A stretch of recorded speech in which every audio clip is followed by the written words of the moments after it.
Hello, everyone, and welcome to today's webinar, How Grantmakers in the Arts are Addressing Current Challenges. For those of you who are returning Candid webinar participants, a warm welcome back. And to those of you here for the first time, I'm so glad that you're joining us today. My name is Elizabeth Zavala, and I'm a program manager for Candid based in our New York Learning Center. And I'm joined today by my colleagues, David Holmes and Laura Bergman. For over 90 years, Foundation Center and GuideStar each help change the world by giving people the information they need to do good. In February 2019, the two organizations joined forces to become Candid. Every year, millions of nonprofits spend trillions of dollars around the world. Candid finds out where that money comes from, where it goes, and why it matters. We believe that everyone should have the facts. The greatest service we can provide is to be upfront about all that we know. We envision a social sector capable of tackling the critical challenges and opportunities of our time. Through research, collaboration, and training, Candid connects people who want to change the world with the resources that they need to do it. I also want to pause and take a moment to say thank you. Thank you for being a part of Candid's learning community. Thank you for taking time out of your day to join us for today's conversation. We know that these are challenging times for everyone, and everyone's adapting as best as they can. We have shifted many of our learning opportunities, such as this one, to virtual platforms. Art Month has been a tradition at Candid for many, many, many years, and this is the first time we've been able to provide it virtually and to a national audience. So thank you for participating in Arts Month this year. We've also been providing a variety of resources around COVID-19 and the racial equity movements that are taking place across the sector. And the links that you see on the screen, I'll be sharing in the chat momentarily. Also, in case you missed it, GrantSpace is now Candid Learning. Candid Learning is your all-in-one destination for all of Candid's live and on-demand trainings, webinars, and other resources designed to improve your fundraising, overall sustainability, grant making, and transparency. Before we kick things off and hand things over to our panel, I do have a quick poll just to help us get to know our audience a little bit better. So I'm going to go ahead and launch the poll in just a moment. You should see the question on your screen. And what we want to know is what type of art you currently specialize in. It may be multiple formats and you're able to make that selection. And we know that art can take many forms. So if the options on this screen don't particularly capture who and what you do, please do let us know that in the chat as well. It looks like I have about 2% of the audience voting thus far. So I'm going to let folks think about this for another moment, and then we'll close the poll and share the results with our panel. That way they can get a sense of who's here in the room with them. All right, with about 60% of the room participating in our poll, I'm going to go ahead and close it and share the results. And for today, it looks like the majority of the room with 65% is in the performing arts, followed by 46% of folks in the visual arts. We do have representation from media arts with 20% and 15% coming from literary arts and 11% from traditional arts. So thank you, everyone. I'll take a peek in the chat as well in just a moment to see who else is in the room with us as well. All right. I'd now like to hand things over to Michelle Johnson, who will be our moderator for today's panel. Michelle, I'd like to invite you to turn on your webcam and let us know what we're in for today. Thank you so much. Good morning, good afternoon. Thank you so much, first of all, Candid, for bringing us all together today to engage in this conversation around how arts and cultural organizations are kind of grappling with what we're all living with right now in our country. First, I'll do a little bit more deeper introduction in a moment, but I want to first take a moment to just really center us before we get into this conversation.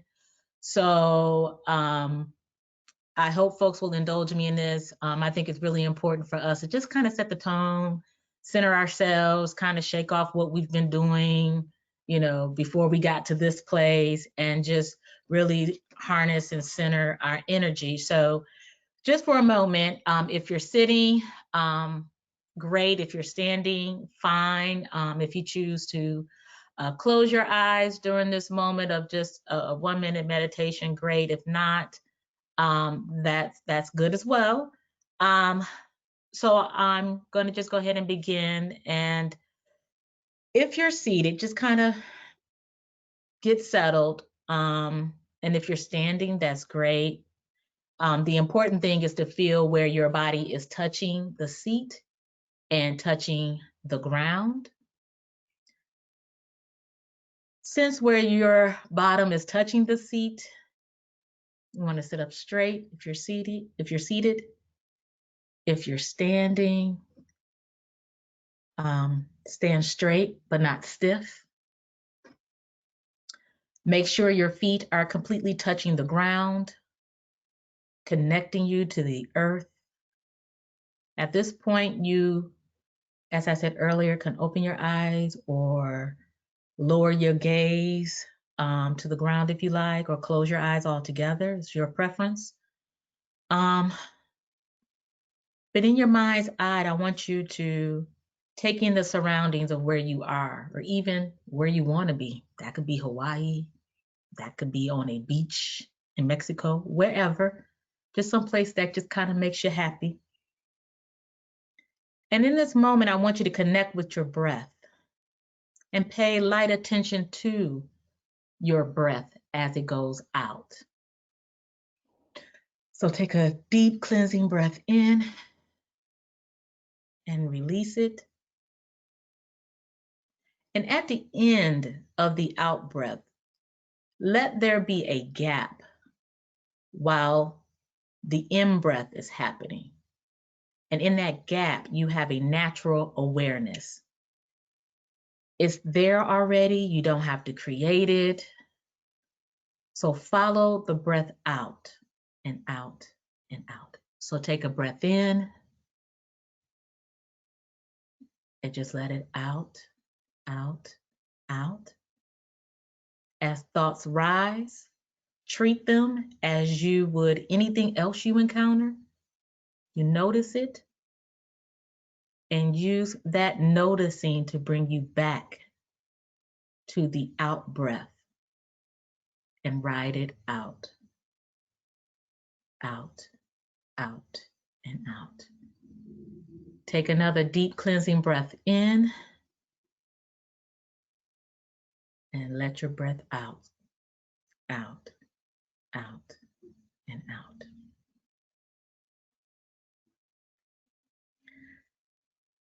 Thank you all for just indulging me in this moment of just centering ourselves.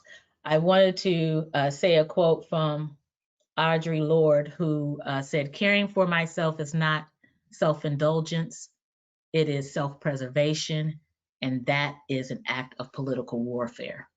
So I wanted us to just take care of each other and ourselves before we begin this great conversation. If my panelists can turn on their cameras and their microphones at this point, we will begin our conversation. Great. So again, hi everyone. My name is Michelle Johnson. I'm a senior program officer with the Arts and Culture team at the Kresge Foundation. I've been at the foundation for a little over 14 years. I've served in different capacities throughout the program department, but spent a bulk of my time in the arts and culture team. And so I'm very, very happy that we are invited to share in what each of our organizations are doing during this moment. So I would love for each of the panelists to introduce themselves kind of in the similar fashion that I did. And we'll just do a round robin. And then I have one little icebreaker that I want to do with you all before we get to the meat and the heart of why we're all here today.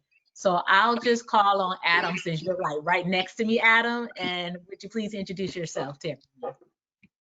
Thank you, Michelle. I wish I were really right next to you, but this will do today. Hello, everyone. My name is Adam Fong. I'm calling in from San Francisco, traditional land of the Ramaytush Ohlone people. My pronouns are he, him, his. And my background is as a musician. I'm a composer and producer. I've been working now at the Hewlett Foundation for about 2 years as a program officer in the performing arts. And our program serves the Greater Bay Area, the 10-county Bay Area, where I have lived my whole life, and my family has been here for about 5 generations. So it's great for me to be here with you all today. I'm hoping I can add some intelligence and perspective of some kind to the conversation, and I'm really excited to see what comes up. Thank you, Adam.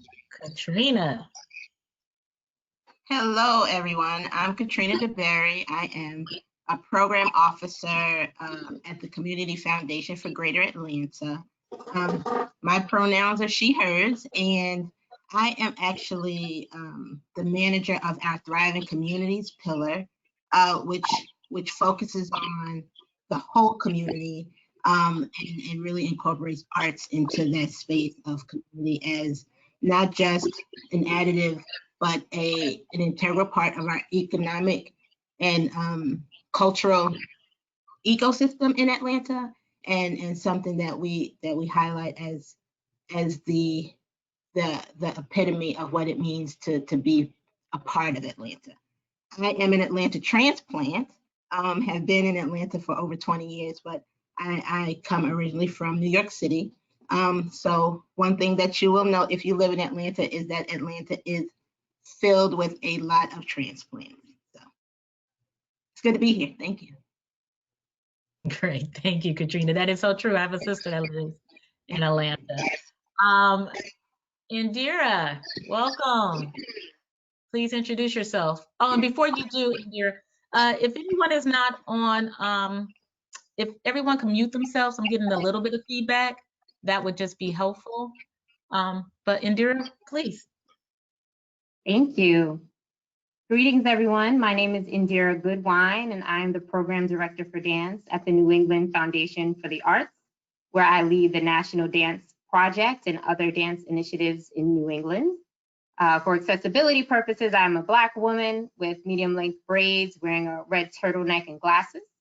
My pronouns are she, her, and hers, and I am joining you all from the lands of the Massachusetts, Namkeg, Nipmuc, and Wampanoag peoples.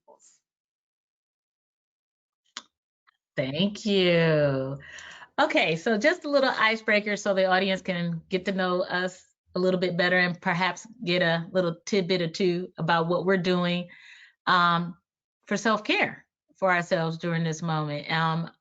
I listened to Alicia Garza podcast, Lady Don't Take No, and she has these guests on, and she always asks them this question, and I want to pose the same question to the panelists here today. And that question is, so, you know, Rona got us all hemmed up in the house, children, spouses, the whole nine, just flipped us upside down.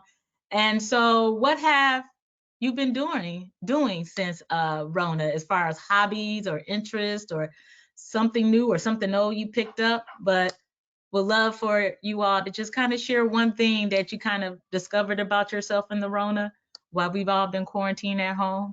So I'll start with Katrina, if you don't mind, and we'll just do a quick round robin.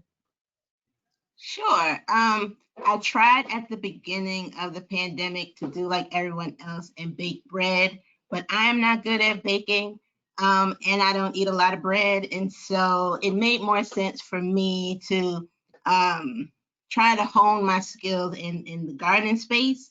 And I have a little container garden on my back deck here in Atlanta, and that has proven to be mediocre at best, but I do have some tomatoes and green beans that I can be proud of. So that's what I've been doing. That sounds great, Katrina. That sounds great. Indira, what you been doing? I've been doing a lot.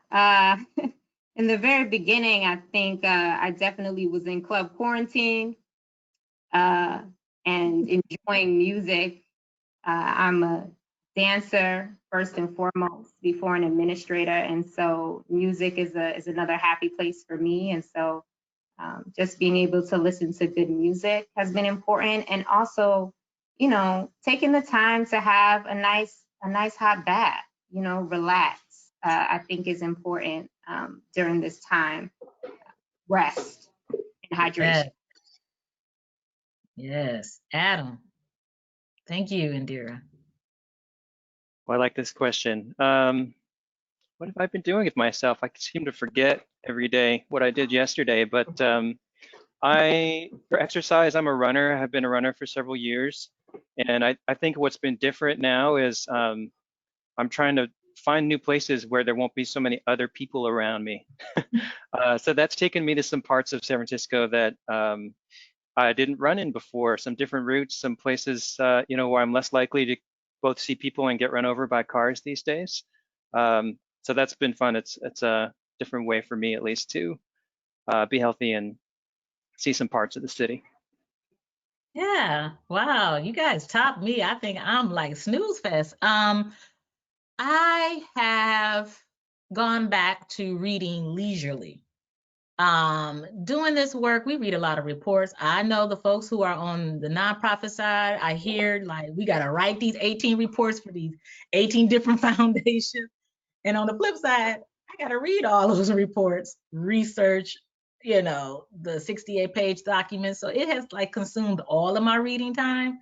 So I have been treating myself to a book a month, which has been great. And they're kind of mix and mash of all different topics. The last book that I read was James Baldwin, The Fire Next Time.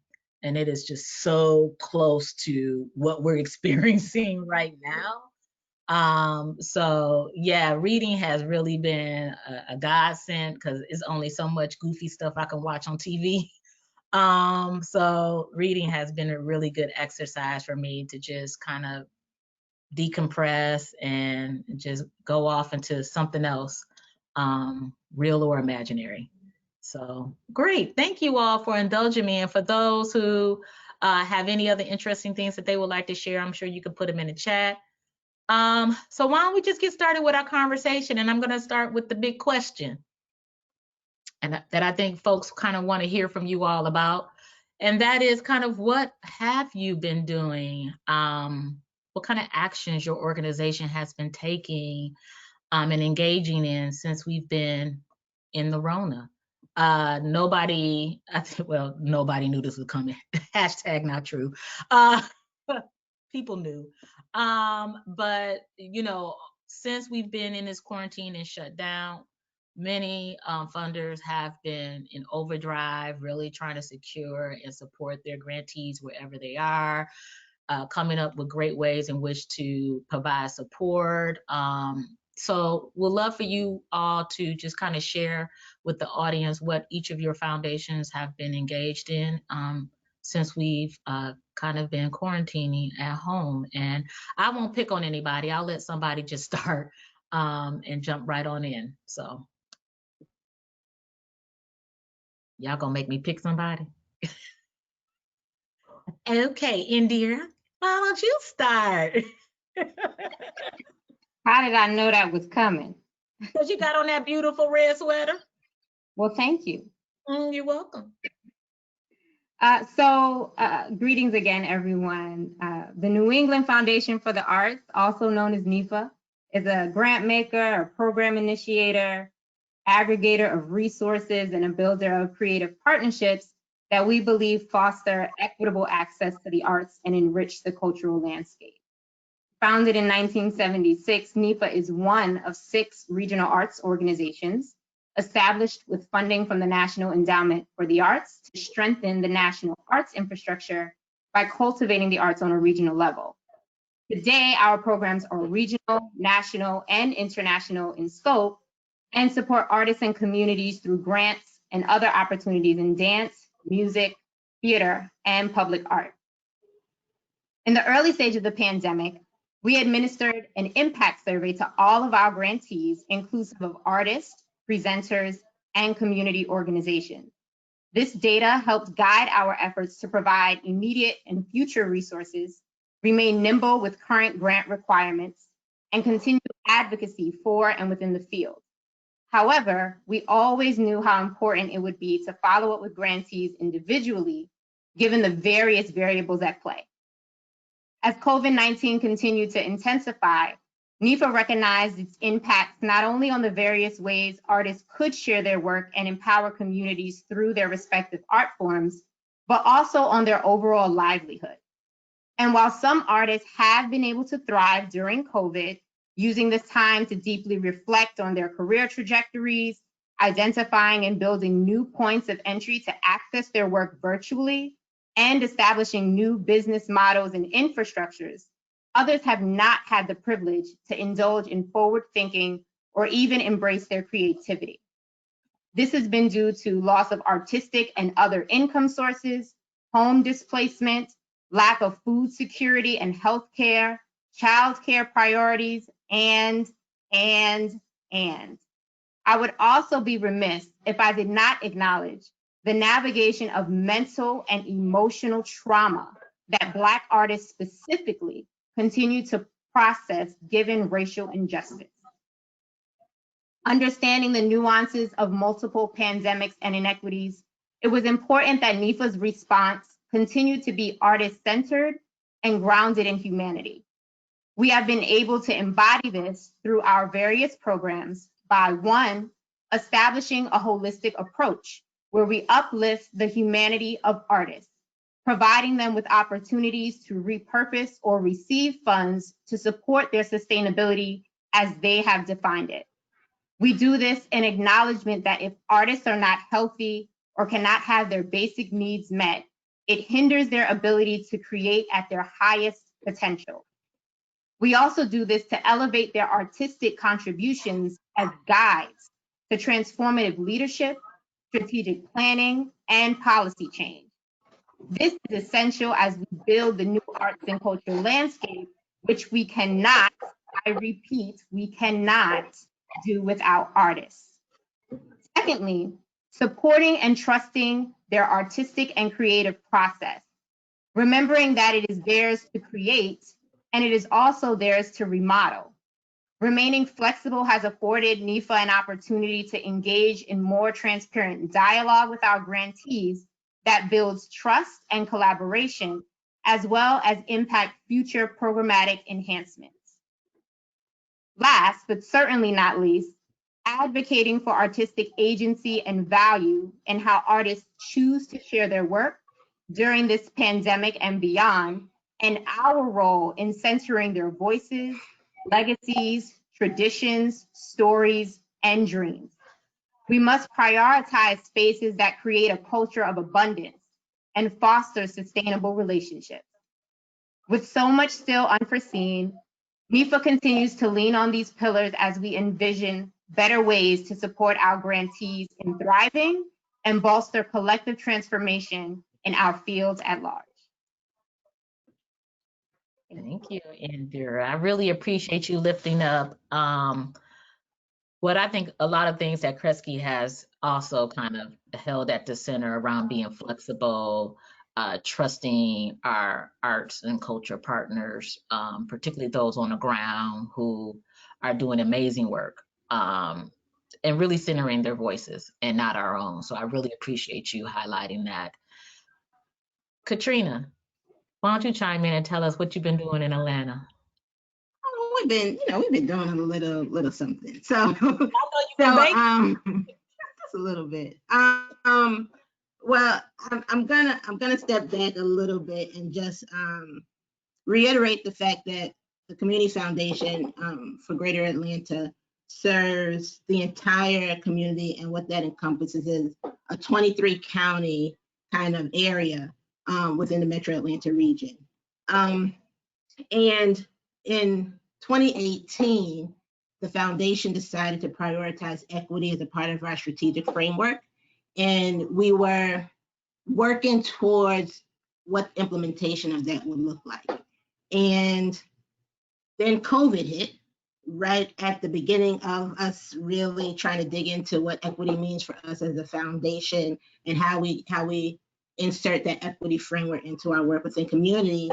And we had to stop for a second and say, okay, we have to really support emergency assistance of communities and nonprofits. And so what we did was embark on a partnership with the United Way for Greater Atlanta which was the COVID Response and Recovery Fund. And it started out as a fund, us just deploying our discretionary dollars in partnership with the United Way. I think we started with $1.5 million at the beginning of March. And and you'll see my coworker in the background. So she just finished in school, so I apologize. But what that COVID Response and Recovery Fund blossomed into was over $18.425 million in support of nonprofits in the region that were deploying emergency assistance around housing, education, food access, and small business supports. We've so far deployed resources to over 321 nonprofits. And all of that funding was separate from our arts fund funding. So in addition to that larger COVID Response and Recovery Fund, we also had the Metro Atlanta Arts Fund, which was always dedicated to support of small to mid-sized arts organizations within the Atlanta region. What we decided to do with that fund was to ensure that we utilize those funds to support arts organizations that were distressed due to COVID-19. That in and of itself was a challenge. We had some missteps in the beginning with that fund. We realized really quickly, a large part due to being actually called out by community, that some of the barriers that we held in place were a little too stringent and inequitable. And so we had to really take some deep steps to make sure that we included the Black arts organizations within that deployment of resources. And we have so far with the Metro Atlanta Arts Fund deployed over $1.5 million to arts organizations. The second cycle of funding, over 90% of Black arts organizations were supported specifically through that fund. So that's where we are right now. And we continue to strive to build more knowledge and information about what it means to be a community foundation working in a space that has been systemically inequitable over decades, and how we don't just adjust in this moment because we're in crisis, but that we create long-term, sustainable, equitable practices in all of our grant making moving forward. Thank you, Katrina. I think what you said, particularly in unpacking, the inequity in our approaches, particularly has been exasperated within the moment, I would say. And so really appreciate you sharing and being very transparent about, lessons learned and things that might have not gone well at the launch and start. And I was going to ask that question later on in our conversation. So, but I appreciate you bringing that up, and I'll put a pin.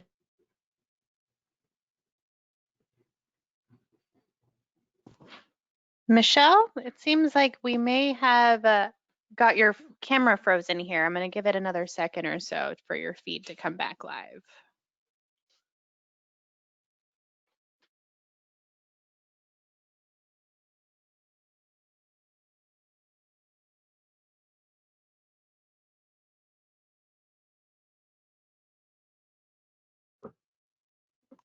Michelle, are you able to hear us?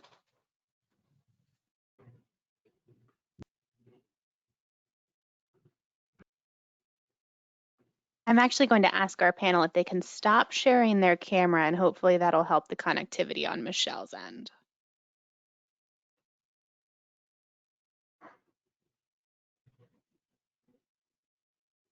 Michelle, are you with us?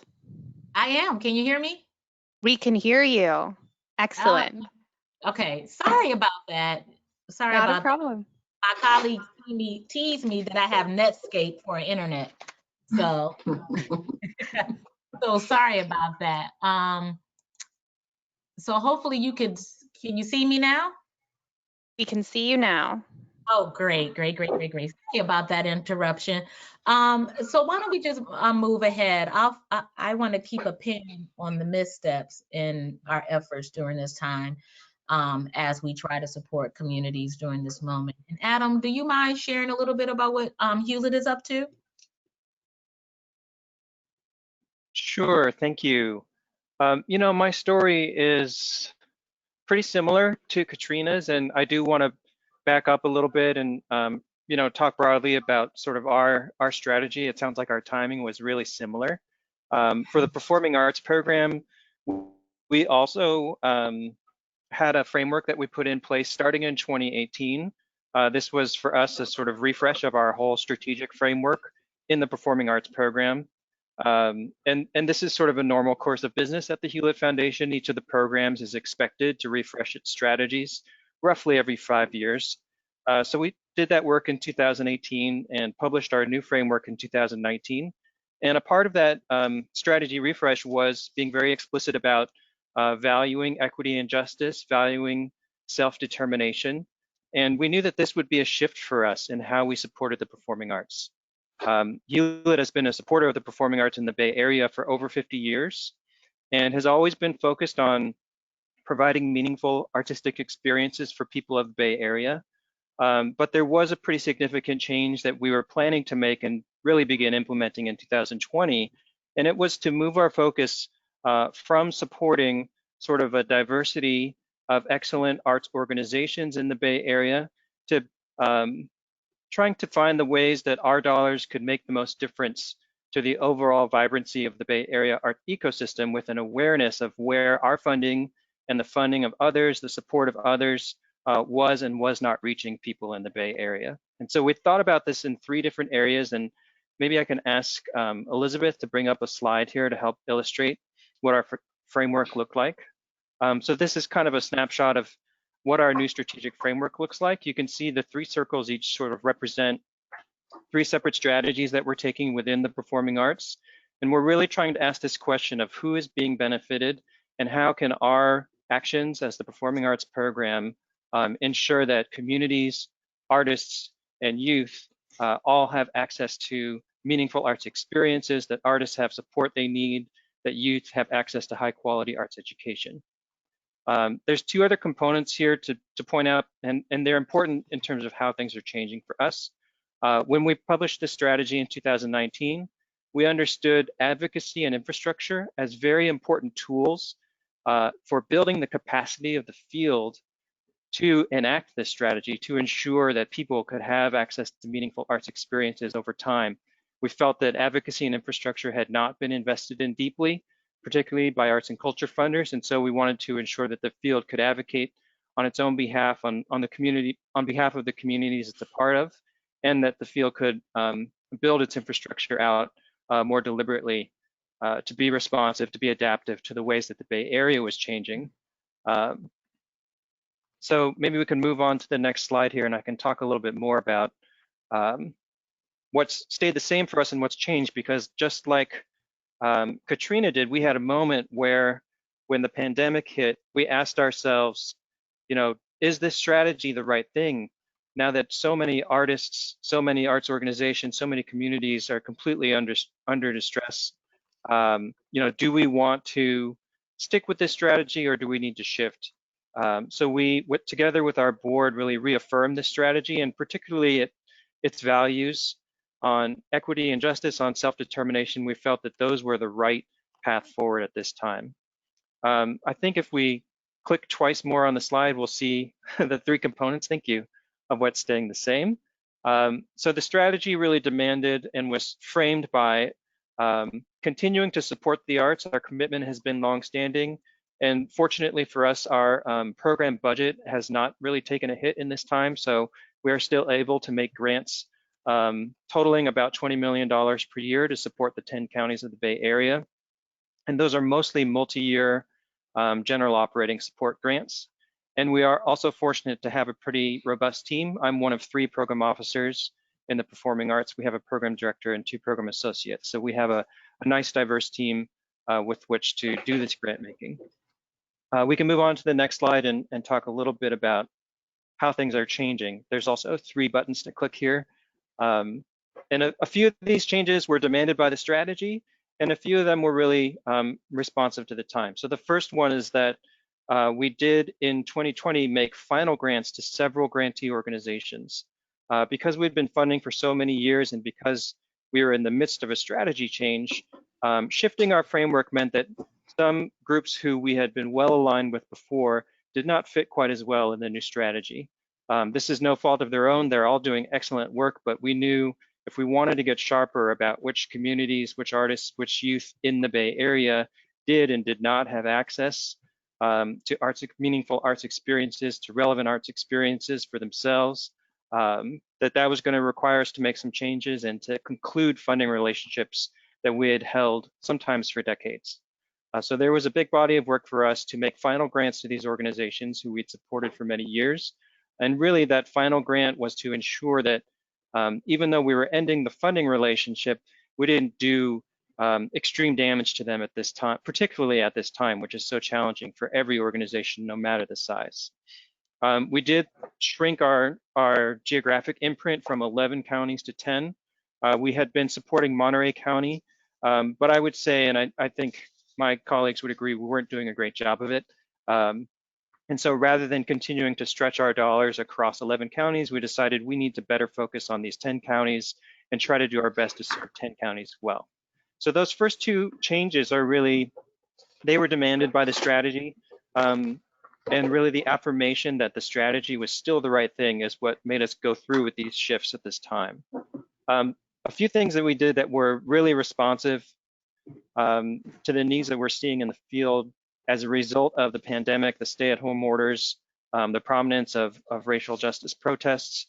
The biggest one here is our board approved an extra $17 million for one-time adaptation grants. And so these will serve a subset of our grantees who are highly strategically aligned, and will encourage them to plan for and to implement changes to their organizations that allow them to adapt to the way that the field is changing.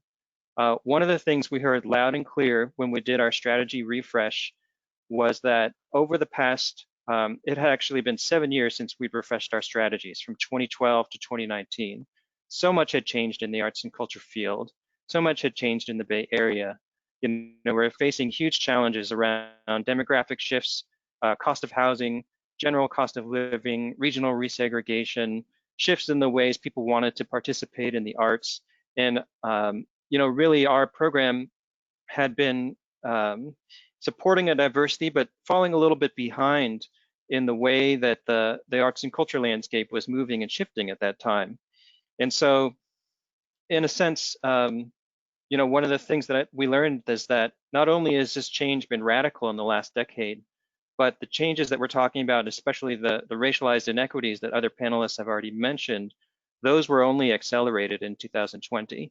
And so we knew that particularly for these organizations who are strategically important to us, we knew they needed more in order to succeed in the future. As much as we can talk about and try to envision recovery, if the resources aren't there, I think it's inevitable that arts and culture organizations are going to fall behind the commercial sector in being able to take advantage of any opportunities that come about in an economic recovery.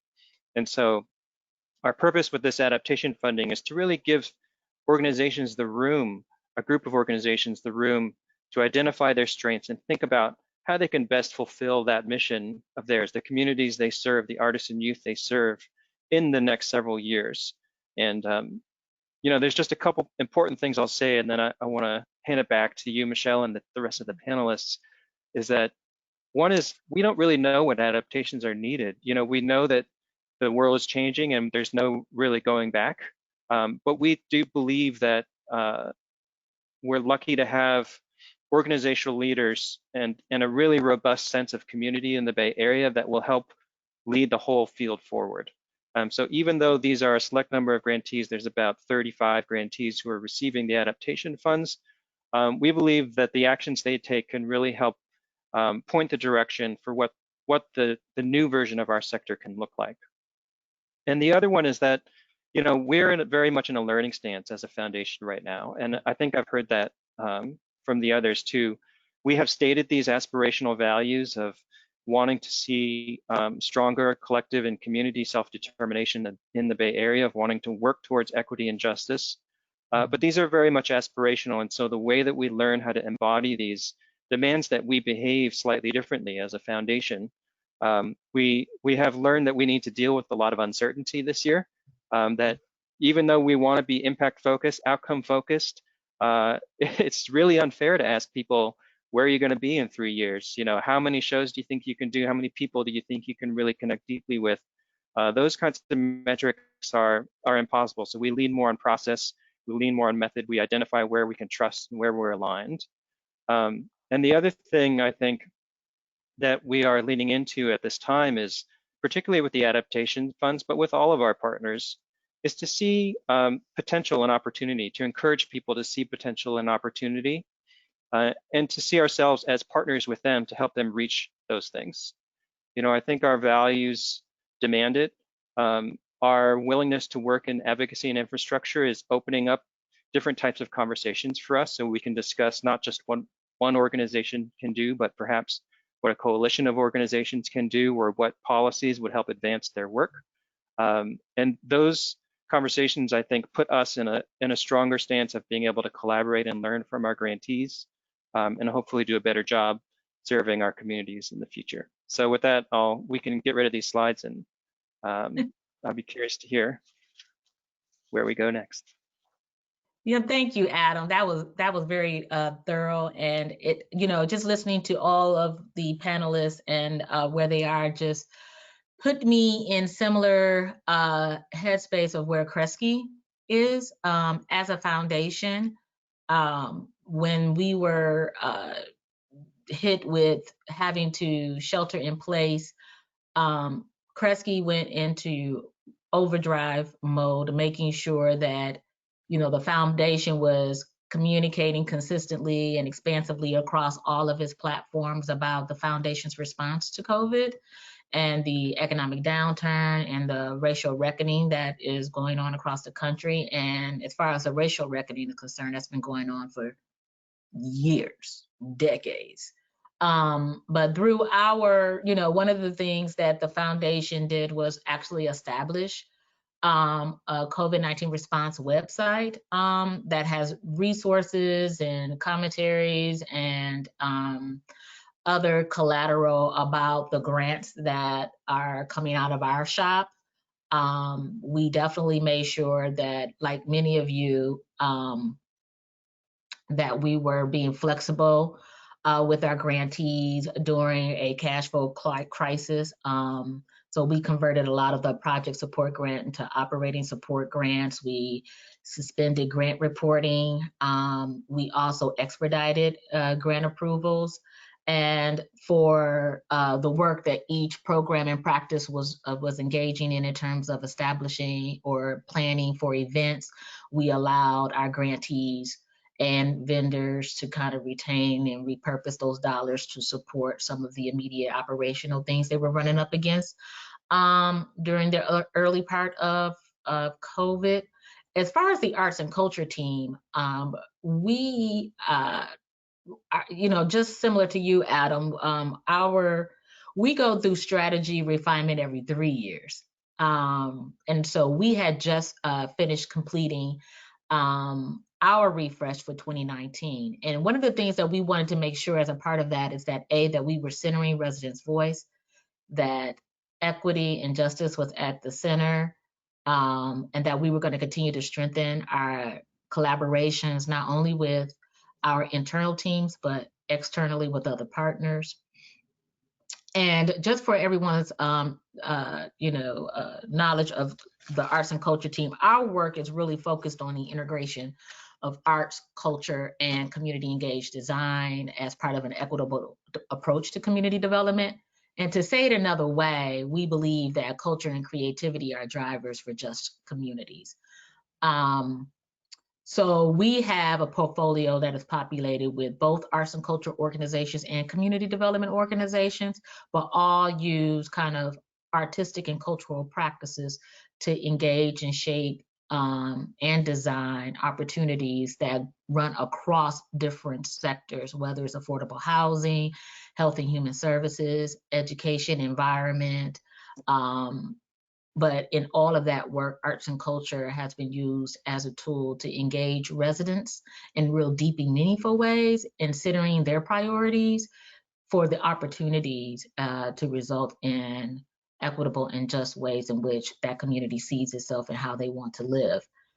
And so the bulk of our budget, particularly this year, and our strategy, thank goodness, was a little flexible enough for us to be able to support our grantees. We have established national arts relief and emergency funds across the foundation's 3 cities of Detroit, Memphis, and New Orleans, but also because we're a national program, we partner with our grantees who were establishing similar emergency and relief funds in their communities. We also did amendments to our grantees who were looking for support for their operations, for things that they needed, like technological supports. Some of them were looking for opportunities to collaborate with other partners. One of the things that I recognized in this moment is that in doing this work, I know many would say arts and culture is not thought of as frontline workers, but the tremendous work that I've seen our grantees do, from converting their operations to support food distribution, become a one-stop shop for services for their communities, artists doing small fundraisers to raise funds for their communities, to establish these funds to support gig and cultural workers. Some artists have opted to canvass and survey their communities to understand what the needs are. So many different ways that these grantees have extended themselves and supported themselves during this time has truly been amazing to me. And I can go on and on about other things that we have done, and I probably will add my Kresge light in our continuing conversation. But I want to follow up with something that you all, the panelists, have in some way talked about, was really this notion around collaborating and surveying your grantees and talking to them and kind of coming up ways in which you can better support them.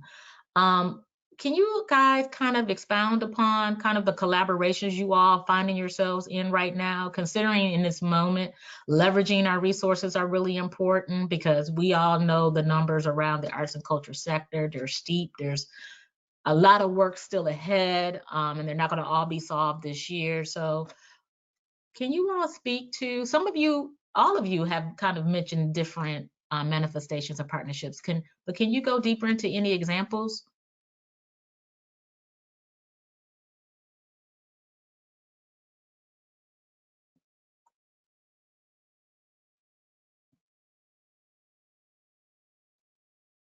I'd be happy to jump in.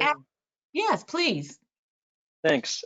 This one I guess is less of a partnership from us, but I'm trying to figure out how best to support it. I'm sure many of our attendees today have seen the coverage of the We See You White American Theater discussions, movement, criticism.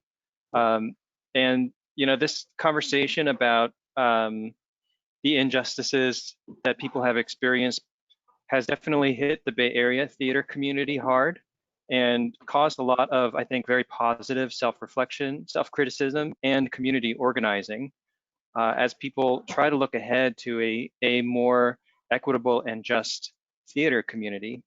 And so one of the things that we are observing, as you mentioned, Michelle, is the artists and our grantee partners, organizational leaders, are taking advantage of the technology right now, that this kind of webinar technology, to set up a lot of meetings. I mean, there's really regular groups that maybe started as sort of relief navigation type groups, but are now beginning to tackle in a collaborative fashion some of the major challenges of our industries. And so that is really exciting. And I think the partnership that at least I have been able to offer so far, as well as some of my colleagues, is to be a sounding board as we watch these movements evolve and grow. They're taking place, amongst a group of practicing artists who are providing ideas for how theaters can change their policies and behaviors. There's artistic directors who are digging into the meat of what it means to be a repertory theater and how they can express and embody racial justice in their work.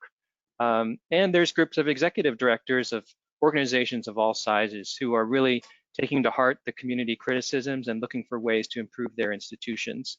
How those groups function, how they're governed, how they're funded, how this work, which is generally, invisible work, I think, can be lifted up and supported. Those are cogent questions, and that's where I feel we as funders can be really strong partners, is to ask and interrogate for ourselves too, what is the labor here that's going to be required for a more just sector, and how can we support that, whether it's through conversations like these, or maybe it's through more formal funding mechanisms. It might be through loosening up our requirements and our abilities to support organizations other than nonprofits. There are a lot of tools, but I think getting into the nitty-gritty of those kinds of truly visionary and forward-thinking conversations is one of the areas of partnership that I've found to be really exciting right now. Yeah, I diddled that some snaps.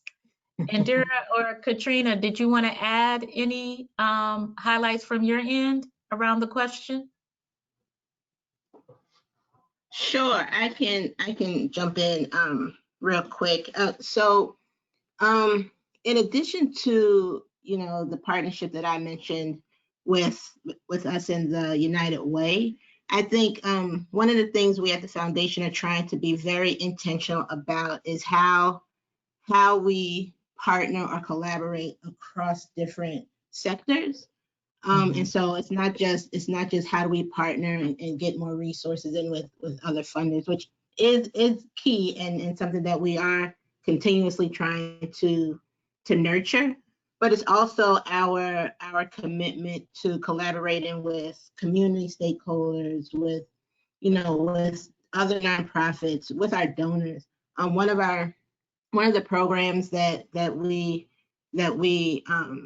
have is a giving circle with a few of our key donors that just started out as a learning journey around equity in a very strategic place that was severely impacted by poverty, and it transformed into this collaborative effort between nonprofits, our donors, and some other community stakeholders to really support this local community over a long period of time. And so one of the things about being a funder is that we traditionally have done grant making in these short spurts, 1 to 2 year grant cycles, and then good luck finding that resource somewhere else. But with this collaboration and partnership, we really taken a stance that we need to be here in space supporting this community for the long term. And that's something that we have done in partnership with our donors and with the nonprofits in that region.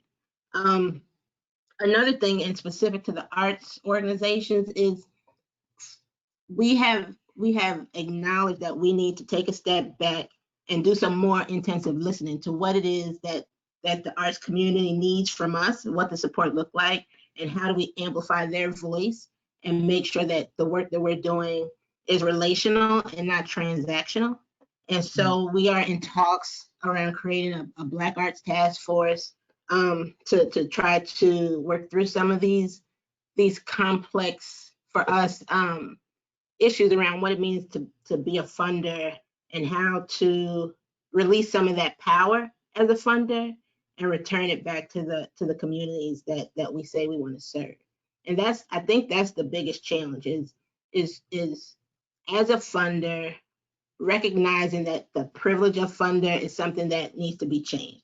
That conversation needs to be shifted. And that's truthfully hard to let go sometimes, right? Because you want to be in control of your work product. But being able to begin to release some of that control because you don't have the answers is learning how to be humble in a situation that you're intrinsically tied to for your own benefit.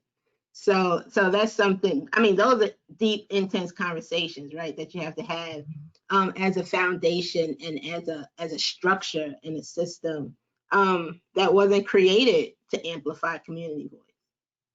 That's right. I appreciate you saying that, Katrina, because what it made me think of was just some of the reflections that we have been experiencing. And one is which, you know, for us, we responding to COVID-19 is about trusting the wisdom of the grantees and the use of those dollars in ways that address, you know, the kind of work they see their communities are in need of. So loosening that control of kind of what the product should look like it's got to be more about us trusting as a partner that the resources that are provided are being utilized in ways that will support their vision. Again, centering who are we trying to serve? And I think sometimes we get in our own way sometimes of wanting to make sure we're going to get at this impact and this outcome, but that's not the point. And that's what I'm hearing from what you're saying is that that's not the point. I appreciate that. Indira, did you want to get in here and say something about this topic we're on? Sure. I mean, I think you just also brought up something else that's really important to address, which is trust. And as we're talking about being more equitable in terms of the kinds of grantees we have and the organizations that we want to support, we also have to recognize that Black, Indigenous, Brown, people of color organizations, there is a trust factor there that is not there, right? And so be honest about that and addressing that and what barriers have constantly been placed in front of those organizations and those grantees, those artists, that has prevented them from being able to have access and to do beyond and above what it is that they actually are capable of doing. And so I think, you know, as funders, it's our role to be of service in how we support the artistic contributions that make up the cultural fabric of our society.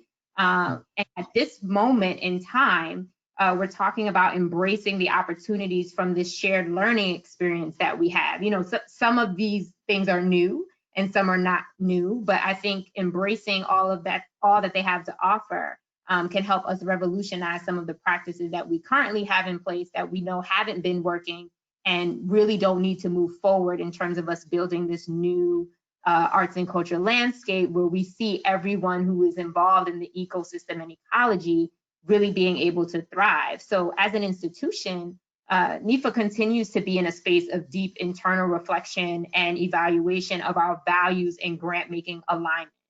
So we have continued to pride ourselves in the communication that we have with our grantees and being responsive to the multiple pandemics that are happening, have found our recent dialogues to be invaluable in terms of how they can impact the future. So I think artists and grantees are now experiencing things that they even probably thought were never going to happen, right? Oh, so y'all can be flexible now?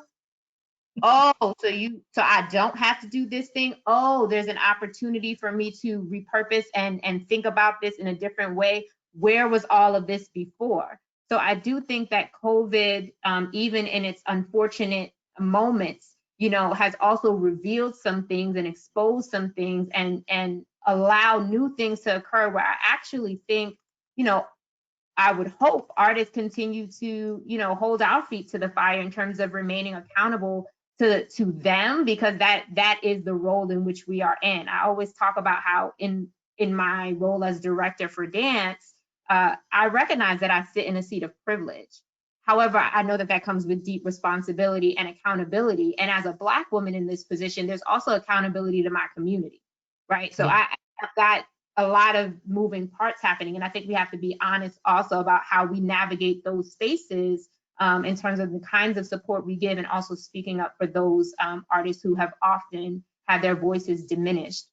In terms of partnerships and collaborations, because our grantees are artists, community organizations, presenters, something that's coming to mind most recently is actually within our public art program.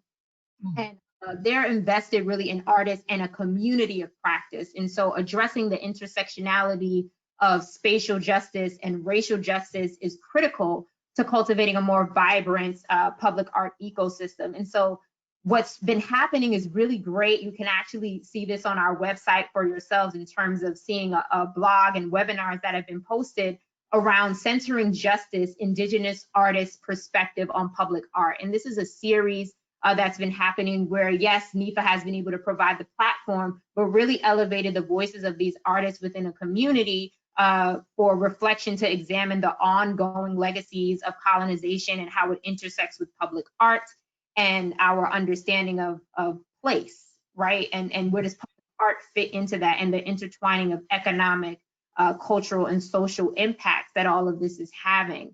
And so I think about the ways in which we really are trying to kind of turn over the reins as much as we can, so to speak, to the artist, and the trust piece is very critical there. And I think without that, it becomes very challenging to be able to move forward and say you are an organization that is, centering equity, that's centering accountability, that's centering intersectionality and diversity, yet and still you don't trust the people to do the things that you saying that you have value in. And so I think that this trust piece is also very critical as we look to, be transformative in the ways in which we fund, and also doing that in an equitable way.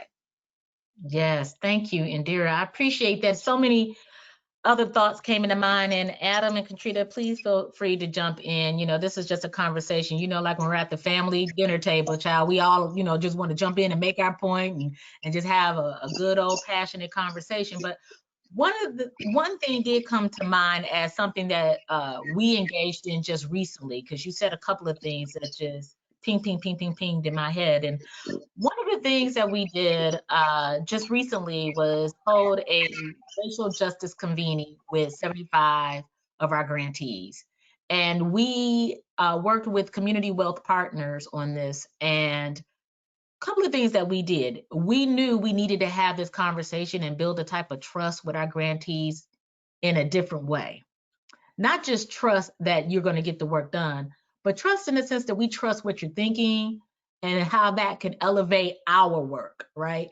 And so we not only did Community Wealth Partners and our grantees shape the agenda from beginning to end, we invited residents who were working with these organizations, and we invited their local partners to be a part of this conversation, and we paid the residents.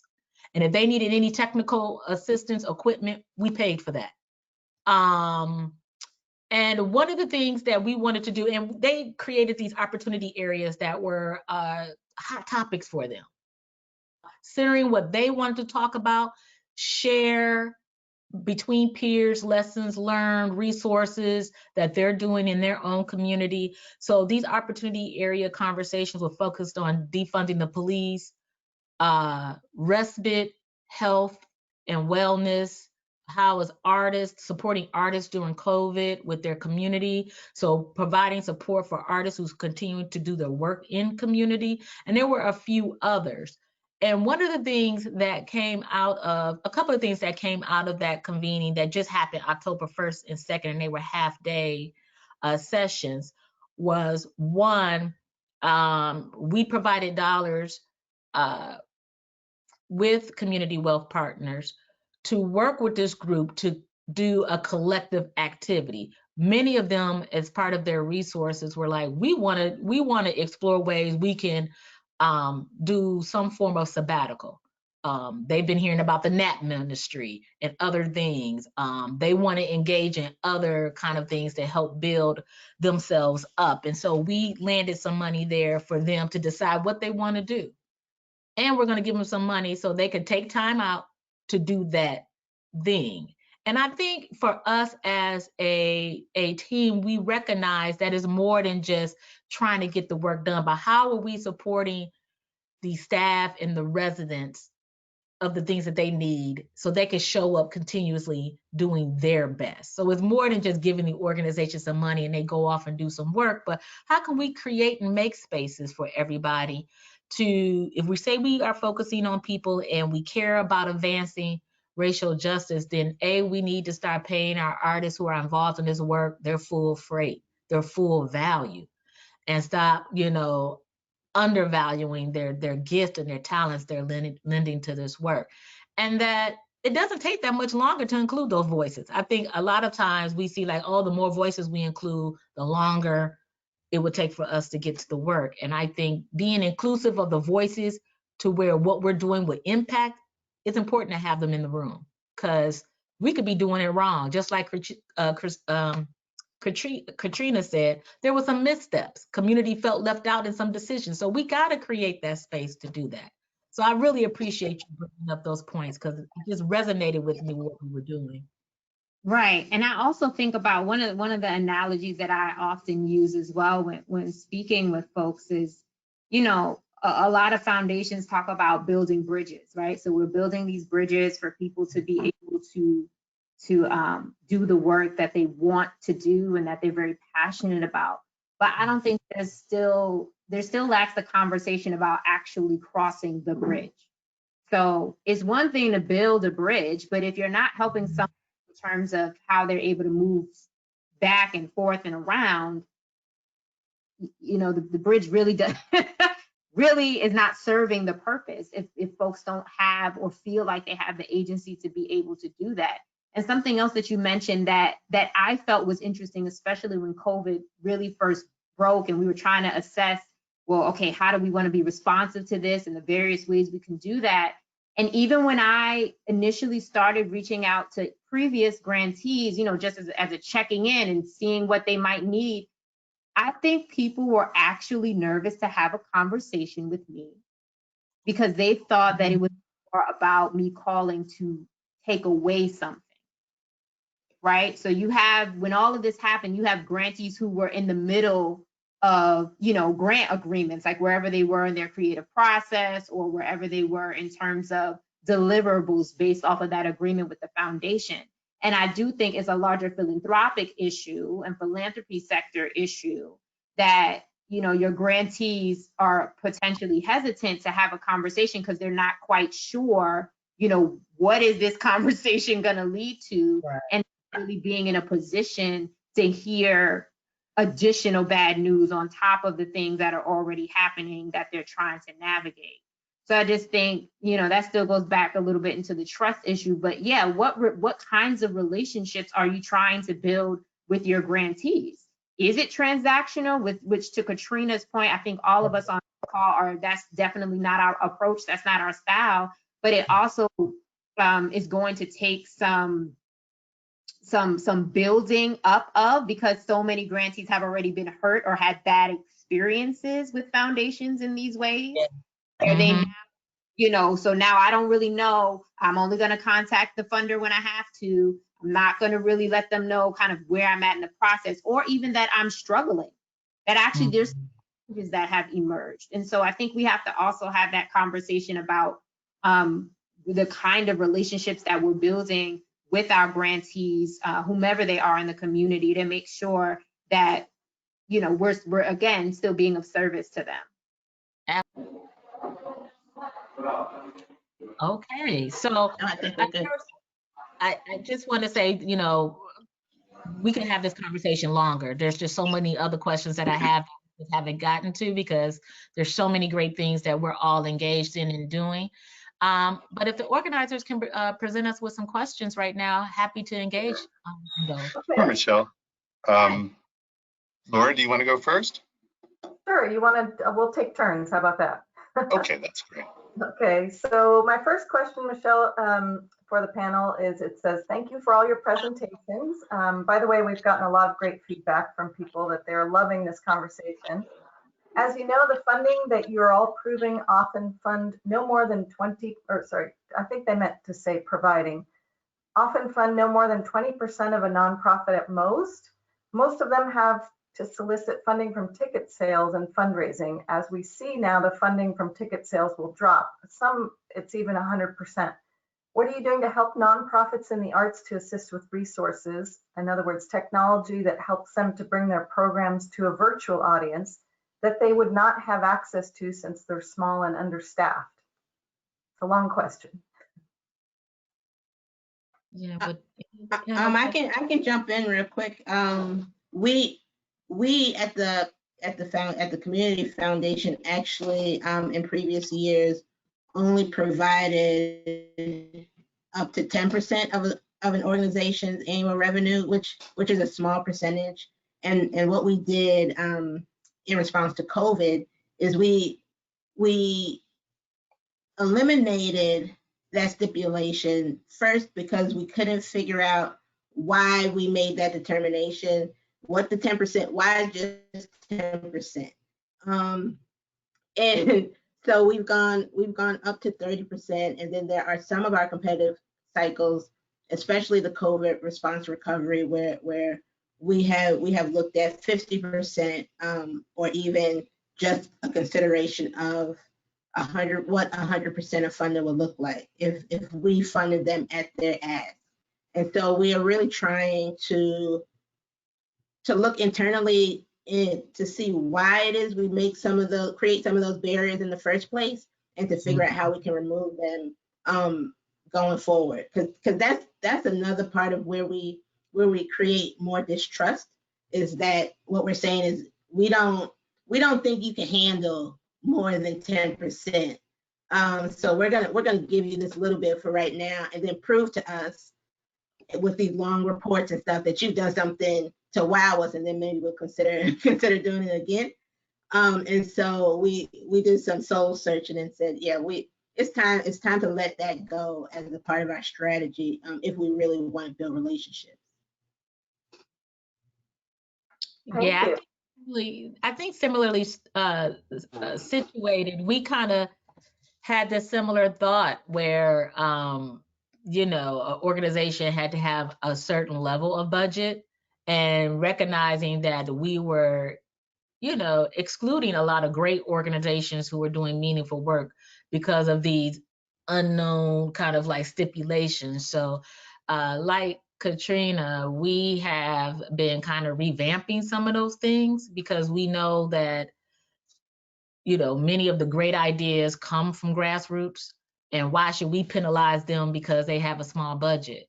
Or it just didn't make sense to us. And it is part of our equity work too. Like, we've been funding a lot of major multi-million-dollar organizations, and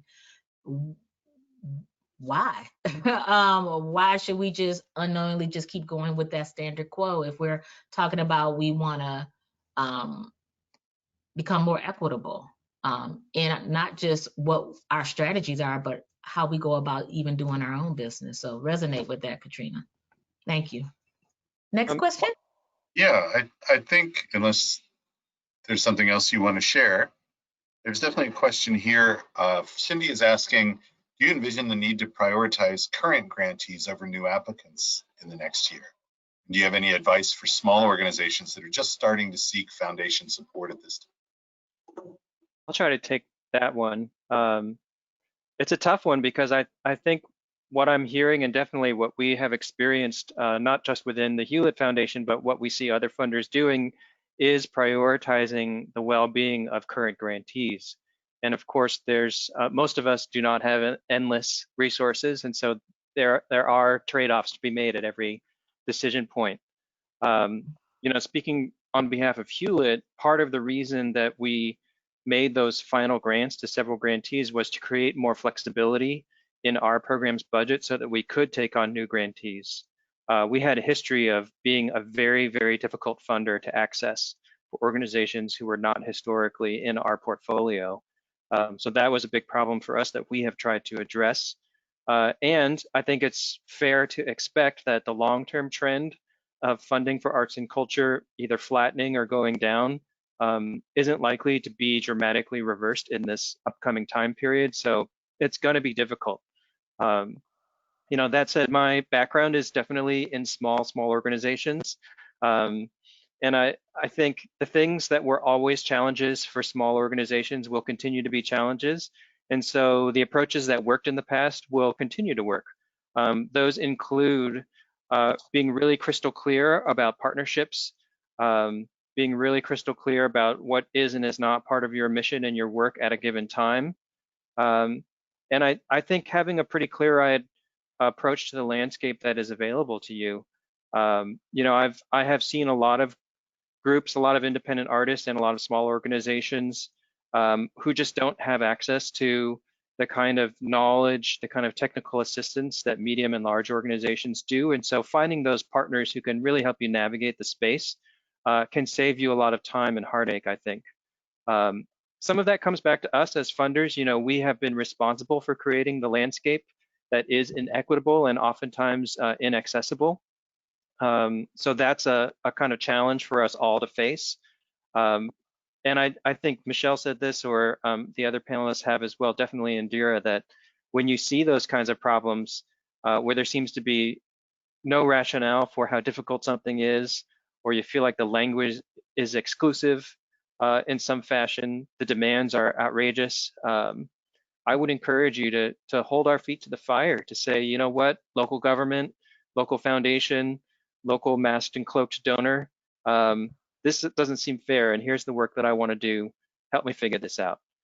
You know, after all, we are the ones who are employed by our foundations to be responsive to you as small organizations. You know, assuming that you're generally within our range, I think it's part of our responsibility to address those, to listen to your needs, to help you navigate, to help you identify who the right partners are for you and your work, what we see as best practices, and hopefully that can level set everyone's expectations and lead to a good outcome for all.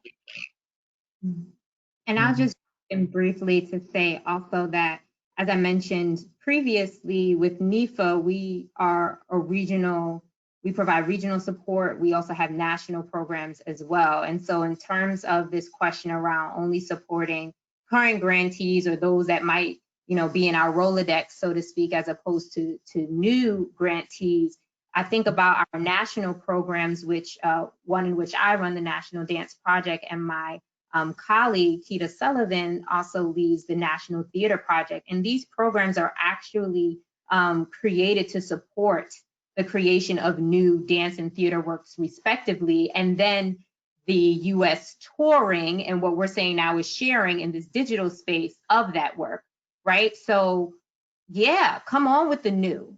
You know, for us, we want to know about all that you all are creating, and we may not know who you are, and it may be your first time entering the process.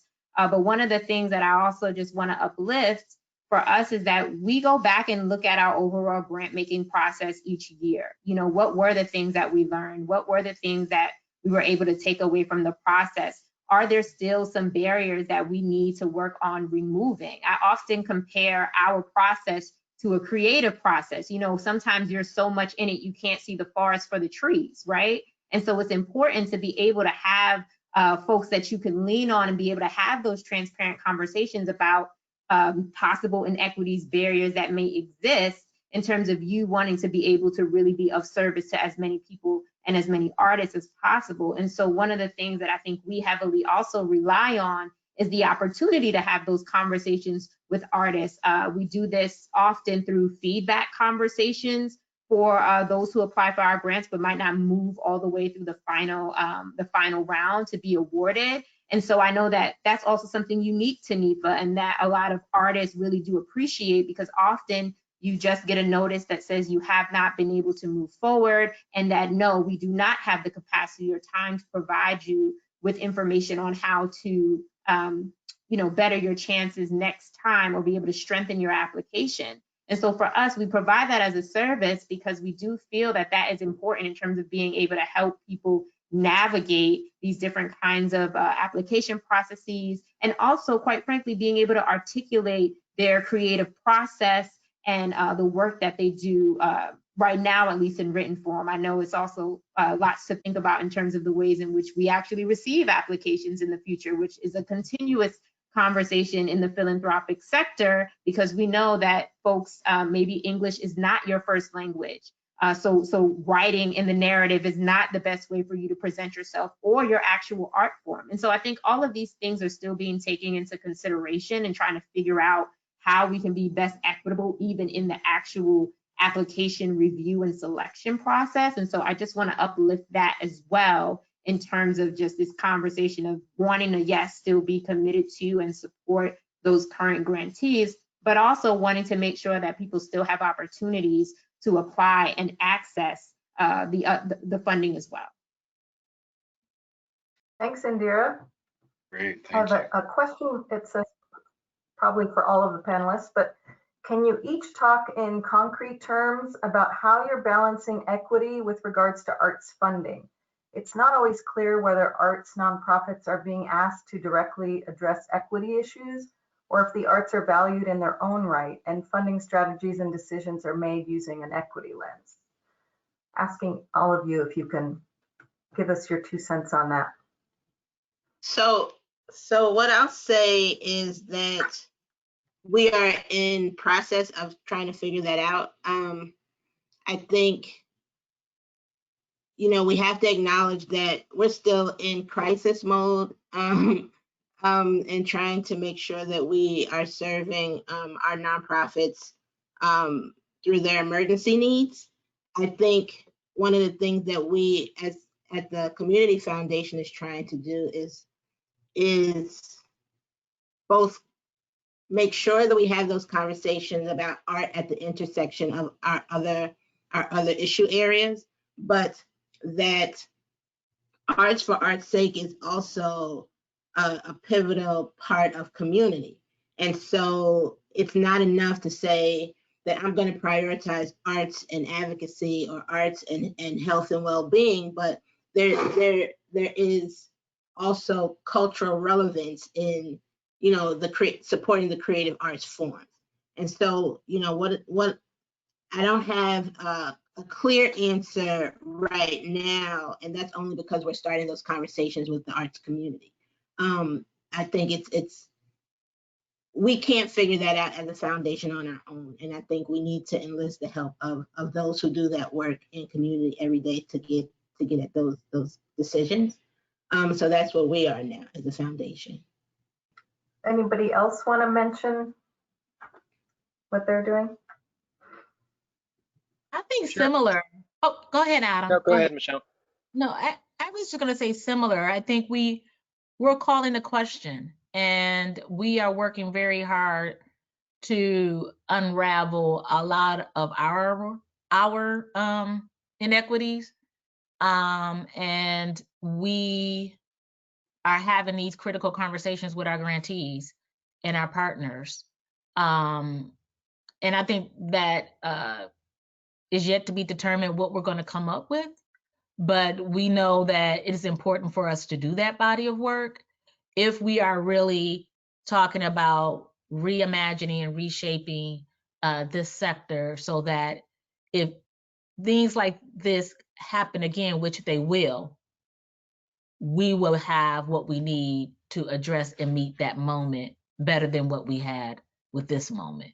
So we're having the honest conversations, but I don't really have any real answers at this moment, other than that we are really pushing very hard to make sure that we're centering BIPOC communities. We are centering support around leaders of color, particularly Black leaders of color.